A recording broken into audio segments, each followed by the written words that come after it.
Hello बच्चों, तो चलिए इस प्रश्न को पढ़ते हैं। मान ज्ञात कीजिए समाकलन सीमा माइनस पाई बट्टा दो से पाई बट्टा दो साइन की घात 3x cos square x D x. तो यहाँ पर देखो हमें इस समाकलन का मान ज्ञात करना है। तो प्रश्न में आगे बढ़ने से पहले इस प्रश्न से संबंधित जो मुख्य अवधारणा है उसकी हम चर्चा कर लेते हैं। तो देखो मुख्य अवधारणा यहाँ पर देखो, हम निश्चित समाकलन से संबंधित एक गुणधर्म जानते हैं कि जब भी ऐसा लिखा होता है माइनस ए से ए सीमा है और एफ एक्स, इसका अगर हम समाकलन कर रहे हैं तो देखो वो किस किस के बराबर आ सकता है। ये समाकलन किसके बराबर आ जाता है? जीरो के बराबर। यदि क्या हो रहा है, यदि जो हमारा एफ एक्स फलन है वो क्या है, एक विषम फलन है, अर्थात एफ एक्स में अगर हम एक्स के स्थान पर माइनस एक्स रख रहे हैं, ठीक है, और वो किसके बराबर आ जाए, माइनस एफ एक्स के बराबर आ जाए, तो क्या होता है कि एफ एक्स जो है वो एक विषम फलन हो जाता है। तो इसका मान जो है समाकलन का वो शून्य हो जाता है। ये गुणधर्म होता है।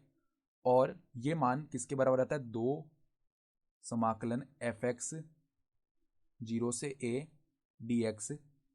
अगर जो एफ एक्स है वो क्या हो, एक समफलन हो, तो समफलन में जब हम एक्स के स्थान पर माइनस एक्स रखते हैं तो वापस जो फलन एफ एक्स है वही प्रकट हो जाता है। ठीक है, तो ये होता है गुणधर्म। तो अब देखो हमारा जो फलन एफ एक्स है जो समाकलन के अंदर लिखा हुआ है, अगर उसको हम देखें तो वो क्या है, साइन की घात 3x कॉस स्क्वायर एक्स। फलन तो यही है अंदर।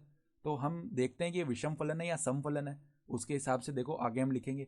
तो यहाँ पर हम x के स्थान पर माइनस एक्स प्रतिस्थापित करें तो f माइनस एक्स का मान क्या आएगा? देखो साइन माइनस एक्स, इसकी घात है 3, फिर देखो कॉस माइनस एक्स, इसका है स्क्वायर। ठीक है, तो अब देखो साइन माइनस थीटा, माइनस का साइन थीटा होता है, तो यहाँ पर देखो माइनस एक बाहर आ जाएगा और साइन एक्स बनेगा। अब माइनस एक की घात 3 माइनस रह जाएगा आगे, फिर साइन की घात 3x आएगी। फिर देखो cos minus theta, cos theta ही होता है, तो यहाँ पे कॉस एक्स का स्क्वायर किया तो कॉस स्क्वायर एक्स बन जाएगा।